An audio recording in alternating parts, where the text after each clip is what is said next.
คือเต็ม10นะคะ ใครที่เพิ่งดูคลิปเรีแอคชั่นกับพวกเราไปช่วงเมื่อกี้ เดี๋ยวแล้วเลยอะไรอ่ะแล้วเลย ช่วงเมื่อกี้ สักครู่ สักครู่เหรอ น้องสักครู่ สัก นี้ ครู่นี้ลงว่าอันนั้นยังแบบลบเรียงไงล่ะลบเรียงภาษาพูดได้ไหมขันว่าเรื่องนักแสดงเขาครับงานนอกกี่เด้อ แม่แล้วเนาะสามารถเกินจ้างงานได้เนาะสามารถไปเป็นตัวประกอบหรือว่าย่างเล่นพันกล้องก็สามารถไปได้เนาะเพ โต ราะว่า นางไฮแห่งครับ แม่แล้วพอดีว่า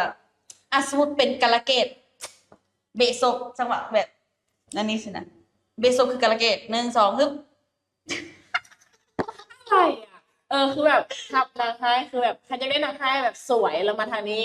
ถ้าอยากได้นางไฮแบบบ่ปกติมาทางนี้